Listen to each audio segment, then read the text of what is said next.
Well hello दोस्तों, आज मेरी कविता का शीर्षक है खतरे। हंसने में बेवकूफ समझे जाने का डर है, रोने में जज्बाती समझे जाने का डर है, लोगों से मिलने में नाते जुड़ जाने का डर है, अपनी भावनाएं प्रकट करने में मन की सच्ची बात खुल जाने का डर है, अपने विचार अपने सपने लोगों को कहने में उसको चुरा लिए जाने का डर है, किसी को प्रेम करने के बदले में प्रेम न पाने का डर है, जीने में मरने का डर है, आशा में निराशा का डर है, खुशी में दुख का डर है, हंसी में रोने का डर है, कोशिश करने में असफलता होने का डर है।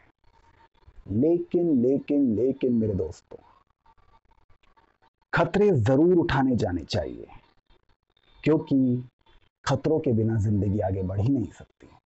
जब भी हम कोई पहला कदम बढ़ाते हैं, जब हम साइकिल चलाना सीखते हैं या फिर जब हम चलना सीखता है, एक बालक चलना सीखता है, जब तो 1000 बार गिरता है वो, तो वो खतरे उठाता है तो वो चलना सीख भी जाता है।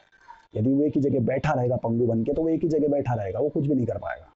इसलिए खतरे तो उठाने ही पड़ेंगे। अगर आप खुद उठाएंगे तो बहुत अच्छा रहेगा, आप सफलता की डगर पे चल पड़ेंगे। अगर आप नहीं उठाएंगे तो जमाना आपको खतरे डबल कर करके भेजेगा, फिर आपको उठाने ही पड़ेंगे। तो इसलिए बेहतर है कि आप खुद ही अपनी मर्जी से, अपने आत्मविश्वास के साथ जीवन की डगर पे खतरे उठाते हुए आगे बढ़ते जाएं, क्योंकि हमारा लक्ष्य है आगे बढ़ना, एक जगह स्थिर होकर बैठना नहीं है हमारा लक्ष्य। समझे? जिंदगी में खतरे न उठाना ही सबसे बड़ा खतरा है। जो शख्स खतरे नहीं उठाता है वह ना तो कुछ करता है, ना तो कुछ पाता है, ना तो हंसता है, ना गाता है। वो तो केवल खाली हाथ आया था और खाली हाथ चला जाता है, जो कि होना नहीं चाहिए। हमें ईश्वर ने जीवन दिया है तो हमें कुछ अच्छा काम करना चाहिए। हमें एक ऐसा अपना एक नाम बनाना चाहिए कि लोग हमें हमारे जाने के बाद भी याद करें। वो तभी मुमकिन है जब हम खतरे उठाते हुए काम करेंगे। खतरे का मतलब ये नहीं कि आप आग के दरिया में कूद जाएं। खतरे का मतलब है एक जीवन की बाधाओं, जीवन के संघर्षों, जीवन की कठिनाइयों से पार पाना, उनसे जूझना, उनसे एक हिम्मत के साथ उनको टैकल करना। ऐसा नहीं कि आप परेशानी आई तो अरे यार हम तो नहीं कर सकते यार, अब तो और ये कुछ नहीं हो पाएगा। This is not the way, this is not the way, this will never be the way, this had never been the way. So इसलिए आपको you have to take the step, first step you should take. As the saying goes, fortune favours the brave. अगर आप brave हैं तो God और भगवान भी आपका साथ देगा, लेकिन आपको सही दिशा में आगे बढ़ना होगा। ठीक है? तो जो शख्स खतरे नहीं उठाता है वह तो ना तो कुछ कर पाता है, ना कुछ पाता है, ना कुछ बनता है। वो जिंदगी में दुख दर्द से बच तो जाता है, उसको कोई दुख दर्द नहीं होएगा, क्योंकि वो एक जगह बैठा रहेगा शांति से अपना कुछ भी करता रहेगा। लेकिन उसको दुख दर्द नहीं होएगा, लेकिन उसको लग रहा होगा कि मुझे कोई दुख, लेकिन यही सबसे बड़ा दुख और यही सबसे बड़ा दर्द आने वाले समय में उसके लिए बन जाए। क्यों? क्योंकि ईश्वर ने हमें जीवन ये इसलिए नहीं दिया है कि हम एक ही जगह बैठे रहें कुछ भी नहीं करें। हमें एक कर्म प्रधान विश्व अधिराखा, गीता में भी लिखा है कि विश्व कर्म प्रधान है। अगर आप गृहिणी हैं, अगर आप घर पे हैं, तो आप घर के काम करते हैं, वो भी एक कार्य है। यदि आप ऑफिस में हैं या अभी घर पे बैठ के भी काम कर रहे हैं, तो आप कार्य ही कर रहे हैं, तभी आपको एक सफलता की डगर पे आप चल रहे हैं। अगर आप कुछ भी नहीं करेंगे तो असफलता निश्चित है, ये मान के चलिए। इसलिए कर्म प्रधान विश्व यदि राखा। और जो जिंदगी में न तो कुछ करता है, न वो तो ना कुछ पाता है, वो सीखने, महसूस करने, बदलाव लाने, आगे बढ़ने या प्रेम करने और जीवन जीने को सीख ही नहीं पाता।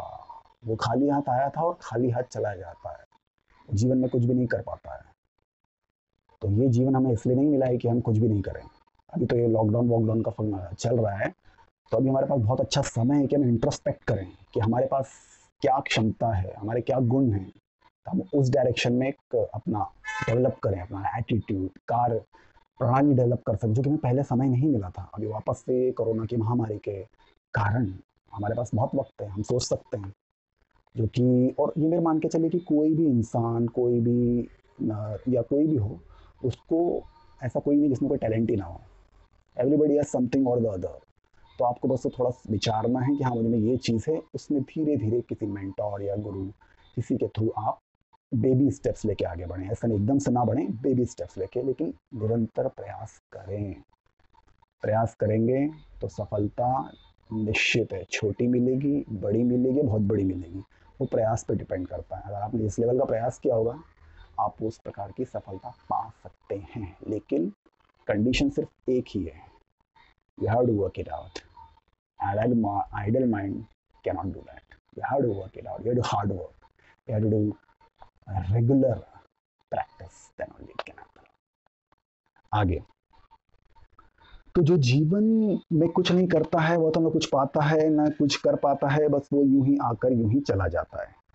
तो अपने नजरिए की जंजीरों में बंधकर जो लोग गुलाम बन जाते हैं, अपने नजरिए नजरिए यानी हमारा थॉट प्रोसेस की जंजीरों में बंधकर जो लोग गुलाम बन जाते हैं, और वही लोग हैं जो अपनी ईश्वर प्रदत्त आज़ादी को खुद ही खो जाते हैं। हमें आज़ादी मिली हुई है, हम कर सकते हैं, हमें कोई रोकेगा नहीं, लेकिन अगर हमारा नज़रिया हमारा छोटा है कि यार हम तो नहीं कर सकते, तो हम कर भी नहीं पाएंगे। कोई हमारी मदद करने नहीं आएगा, ऊपर से कोई भी नहीं आएगा। ये मान के चलिए, अगर आप ऐसे ही अकेले पड़े रहेंगे तो कोई आपको, आपका परिवार भी थोड़ा बहुत आएगा, बाकी वो भी नहीं आएगा आगे। तो सबको अपना अपना काम है, सबको अपना अपना देखना है, तो वही व्यक्ति फिर वो अकेला पड़ जाएगा, फिर वो कुछ भी नहीं कर पाएगा। इसलिए आपको पहला कदम तो खुद ही उठाना पड़ेगा। कहावत भी है ना कि मैं तो चला था मंजिल की तरफ, कारवां बनता गया, फसाने बनते गए।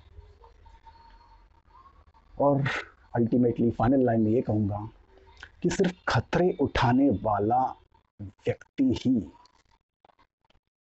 सही मायनों में आज़ादी का परवाना, या आज़ाद व्यक्ति, या एक सफलता का प्रतिबिंब, एक जुझारू, एक कर्मठ, एक कर्मवीर, एक एक योद्धा कहलाता है। थैंक यू गाइस, आपको ये पसंद आया होगा मेरा लेक्चर। और लेक्चर तो नहीं कहूँगा, एक छोटा मोटा एक वो था, लेकिन I hope some little bit of motivation it would have given you definitely. Okay, thank you, bye.